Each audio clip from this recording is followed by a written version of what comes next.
Une petite gourmandise, une de plus, qui s'est passée ce lundi 11 mars.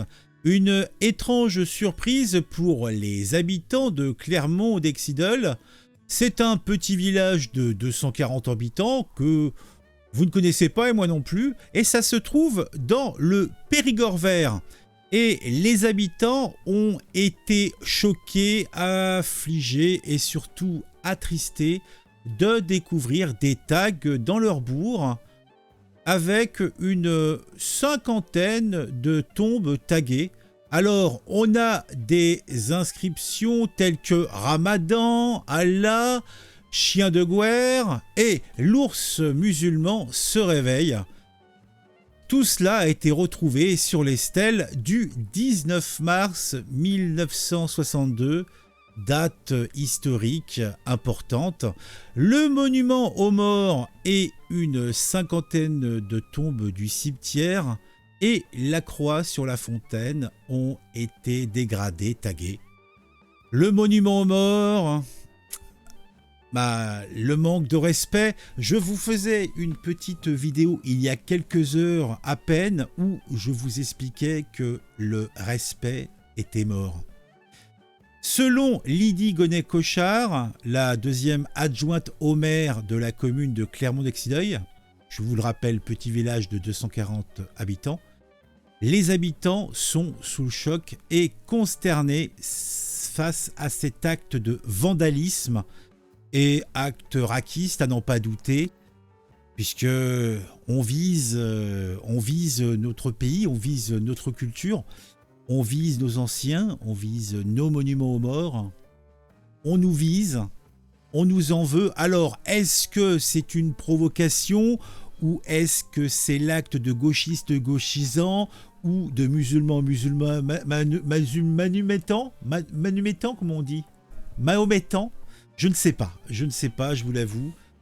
L'enquête nous le dira peut-être. En tout cas, ces inscriptions, selon les autorités, ressemblent étrangement aux tags qui ont déjà été retrouvés sur des calvaires des villages voisins ces dernières semaines, à des communes telles que Saint-Pataly-d'Exideuil, Cheveux-Cubac et Colore.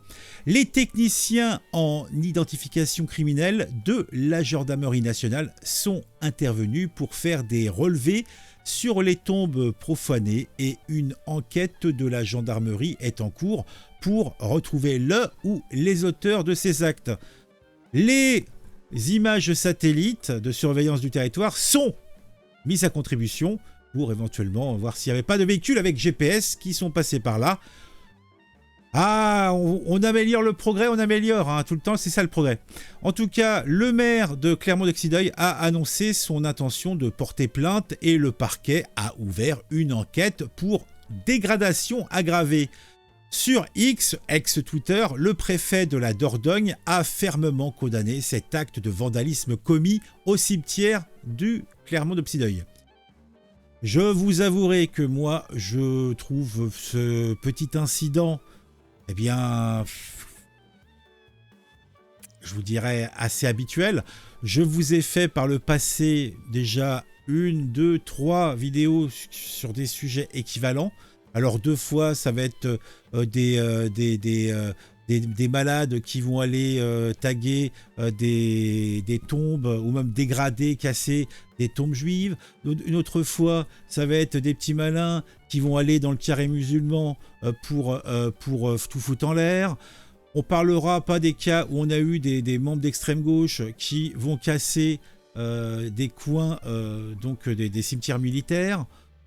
Et là, on va dire que ça peut être peut-être donc des gauchistes, des musulmans ou des provocateurs. Va savoir. En fait, on n'en sait rien. On n'en sait rien.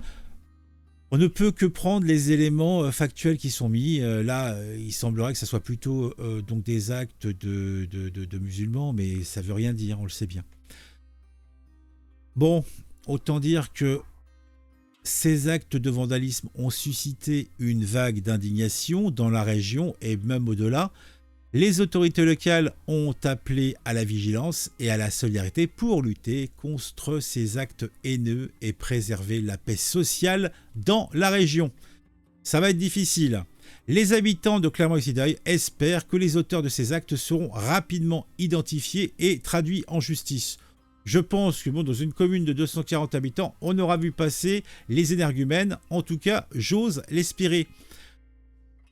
Comme je suis un gourmand, nous allons parler d'un autre sujet, puisqu'on a encore un petit peu, et c'est une news que j'ai vu passer dans F de souche, où on a des personnes sur les réseaux sociaux qui ont trouvé judicieux et pertinent de dire du mal des charpentiers de la nef de Notre-Dame de Paris qui ont été ciblés par des milliers de commentaires anti-blancs. Oh, comme c'était énorme. Alors, ces gens sont choqués puisque, vous voyez, c'est la photo donc, des ouvriers qui bossent, donc les charpentiers qui s'occupent donc des travaux pour la réfection de Notre-Dame de Paris suite à l'incendie, vous voyez.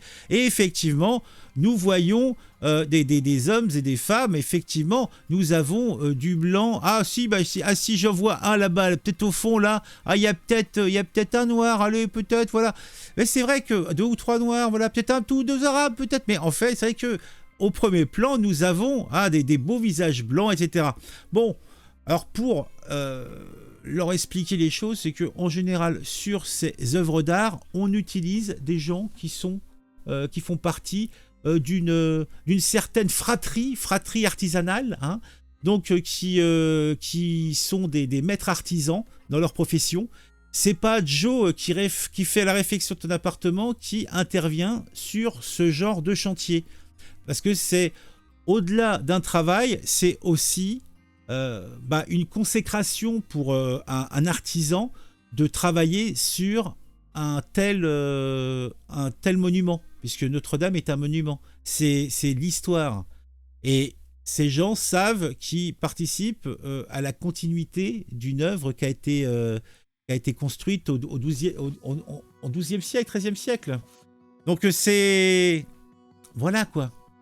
Et donc, on a un petit florilège des insultes et saloperies qui ont été dit. Alors, par un indécis mort de rire, qui sont ces figurants? Ils sont où les sans-papiers que vous ne payez pas? Alors là, et ça forwardait le post d'Emmanuel Macron où il avait diffusé cette image. On a un KB9 qui nous dit « Ils sont où les rebeux et turcs qui bossent d'habitude? Cette photo, elle me fout la mort. » Ça, c'est curieux quand même, hein. On a ce Sir Alexis Ferguson, donc avec des drapeaux de je sais pas quel pays. Ils ont envoyé les Noirs du chantier chercher du bissap. Alors je sais pas ce que c'est du bissap. Pas avec toi, pas toi avec ta tête, donc oui. Alors on a quoi d'autre? On a coupé, bien joué les gars, d'accord. Un certain Pessi président, une bonne tête de vainqueur lui aussi. On a un Reddy, alors là encore je sais pas c'est quoi comme pays. Dans ce chantier, ils ont caché les noirs pour la photo où il n'y a aucun noir sur les chantiers de Notre-Dame de Paris. Quoi? On n'est pas qualifié pour bosser ici? Oui. Je pense que c'est plutôt de cet endroit-là, quoi. Mort de rire, le whitewashing de zinzin. Ils ont mis que des jeunes cadres dynamiques blancs censés représenter ceux qui se tuent le dos au chantier. Je suis éteinte. Éteinte, elle est éteinte. Oh, la pauvre petite. Bon, il y en a d'autres. Vous croyez vraiment ils taffent sur les chantiers, eux? En fin de compte, en fait, c'est donc là avec un petit drapeau palestinien, lui je le reconnais parce qu'il est à la mode en ce moment. En fait, c'est incroyable, ces gens, ils croient que le pays s'est fait tout seul. Ils sont vraiment, ils croient, c'est pas français ça, ils croient que le pays s'est fait tout seul, qu'il y a eu que des cadres dynamiques dans cette nation. C'est fou quand même, hein. Mais bon. Gloire et honneur aux charpentiers ayant achevé la charpente de la nef de Notre-Dame. Ouais, et on finit avec le truc de F de souche. Voilà, donc c'était le petit côté festif, hein, puisque tout ça, que ça soit les actes de dégradation du cimetière, que ça soit ces petits commentaires, tout cela pue les comportements haineux, hein, tout cela n'est pas beau, tout cela n'est pas propre. Mettez un j'aime, mettez un commentaire, on se retrouve très vite pour une nouvelle vidéo sur un sujet qui m'a intéressé, qui je l'espère vous intéressera aussi.